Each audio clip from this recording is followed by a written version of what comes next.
What's up, everyone? It is time to dive into episode 7 of Foundation, and we got another pretty heavy episode this week. We're wrapping up loose ends and preparing for the kind of the final arc of the season. We got 3 episodes left, yeah, 8, 9, and 10, and I'm really interested. There's three major things that are happening, and I think if I'm not mistaken, I think the termination of this season is going to be the conclusion of just we're going to war, and that's something that everybody's been, well, at least everybody on the foundations and Harry's been trying to avoid war, but at the same point I kind of feel like it's inevitable at this point. There's a lot of stuff going on here. Of course, I don't want to spoil anything, so if you haven't watched one of my reviews before, I talk all the things and I spoil the whole episode. So if you haven't watched it yet or you don't want things spoiled, walk away now. This is your final warning, and we're going to dive into that right now. If you haven't already done so, make sure to like, subscribe, and hit the bell icon so you never miss an update. Here's your countdown: 5, 4, 3, 2, 1, and you have been warned. Everything beyond this point is spoiler territory. So, um, multiple things going on here. On the one hand, you have Hobor. He went to go meet with the Spacers, right?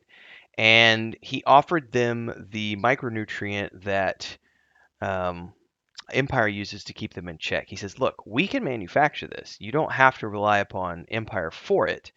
They take 10% of your offspring and force you to navigate their ships for them. My ship doesn't need a spacer. We can offer you freedom. All we're asking for is your help in the upcoming conflict. We want to recruit you to our side. We can offer you their freedom." But ultimately, the Hive decides that the risk is too great because if Empire even finds out that they were talking to Hobor and the Foundation, they'll take 20% of their offspring. So they decide to turn Hobor in.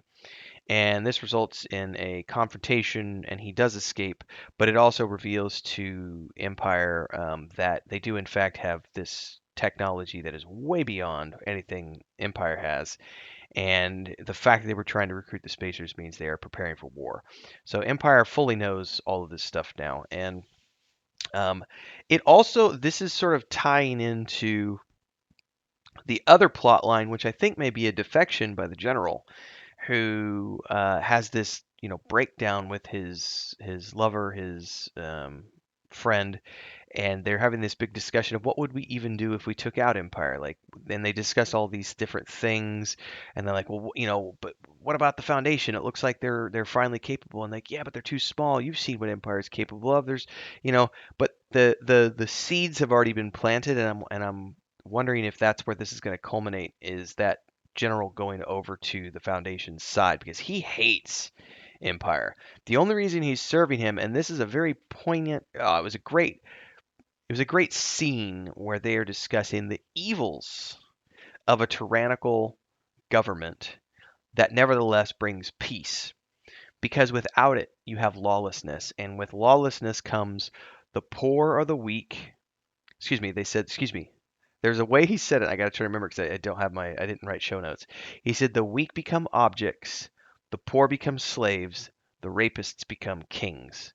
So that's what happens when there's no law. And this goes back to when humans were living in tribes. That's just the way it was. The conquerors took everything. They raped the women, took everybody else as slaves, and he who is king gets to do whatever he wants. And civilization gives us much more than that. However, there are evils in civilization as well, especially if it's a corrupt civilization. So this was a very poignant scene on the evils of a corrupt civilization, which nevertheless does good things by providing structure and stability. It's not saying that the evil structure is right because he hates empire. He hates everything that he stands for. Look at what he did to him, torturing him, making him think that his lover was dead. And he's telling his, lover, like, look, if we defy him, he's going to kill you, and then he's going to put me in a cell for 20 years with your death playing on a loop behind my eyelids, and then he'll just find some other poor bastard to carry out his task. So it's better us do it. It's a very interesting scenario. I really do think he's going to defect by the end of the season. It'll be interesting to see how that plays out. Meanwhile, the clerics are on Trantor and they get captured and they get brought before Empire, who reveals to them that, oh, we caught your spacer attempt and it's hopeless. And then I forget her name, but the female cleric goes into like this seizure moment, and we realize that Harry Seldon had planted a little sliver of himself inside of her, and he comes out in a hollow form and directly threatens Day and says, "Look, I would like to avoid war because there is a mathematical certainty that if we go to war, we will win. But I want to avoid the millions and millions and millions of deaths that will be the result of that." And of course, Empire is like, screw you, and they take him away. I think they're going to throw him in jail. That's all going on. Then, meanwhile, back on the telepath planet, um, uh, you've got basically Gaal is falling prey to believing in everything that they are selling her in terms of her being this amazing savior of the future, and this is going to protect the mule, and you'll be able to protect your daughter. Meanwhile, the daughter finds Harry's body, and the telepath um, makes her go unconscious and fall into the water. Now, what we still don't know, is Harry actually dead? We just see him floating on the surface when she finds him. So, is he actually dead, or did she get there in time to maybe save him? I don't know. We'll find out more next episode, because that was where this episode ended. But perhaps the most poignant um, storyline for me personally was Dominion um, having a confrontation with um, Demerzel. And there's a build up to that confrontation happening where she's basically winning the argument, and she's like, I don't care that you're having a dalliance with Day. It can continue. You can take care of that. I'll bear his children. You can do all the things that you're already going to do. I know you're an android. I know all these things, blah, blah, blah, blah, blah. And then when that peaks, the confrontation happens.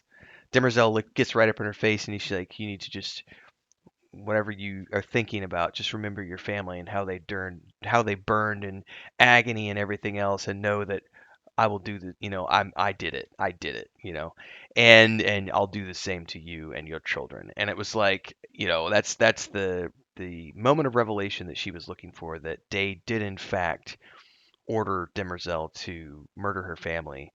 And she then has a follow up conversation with Day where she gets a confirmation out of Day as well. And he is livid at her.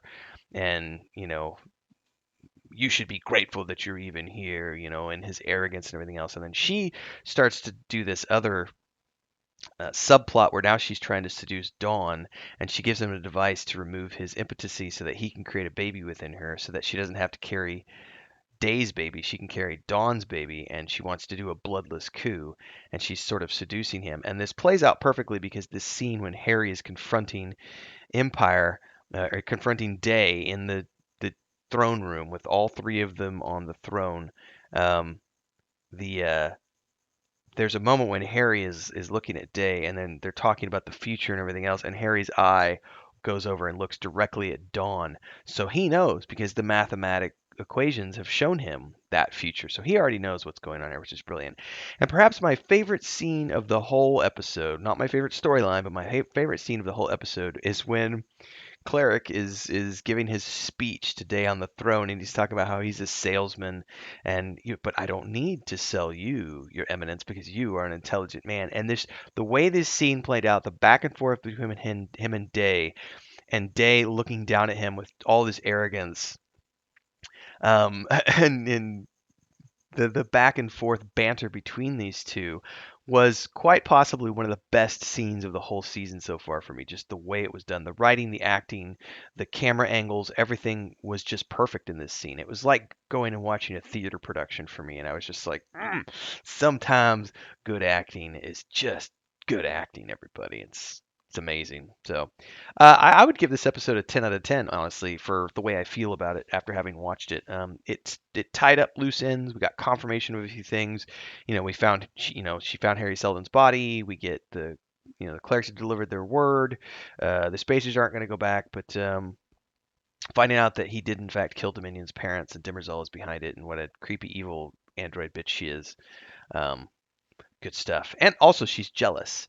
Like she is actually very jealous. There's a scene where where Day tells her, that things are going to change after this, but I promise you will always be important to my family and everything else. And she tries to touch him, and he just like pulls away and walks away. And she looks angry, so like she's an android, but she's feeling emotion. It's a great, just full of great scenes this episode. So 10 out of 10 for me. Love it. Love to hear your thoughts. Drop them down below. Like, subscribe, and hit the bell icon so you never miss an update. Check out all the other shows we're reviewing, all the other playlists that happen here.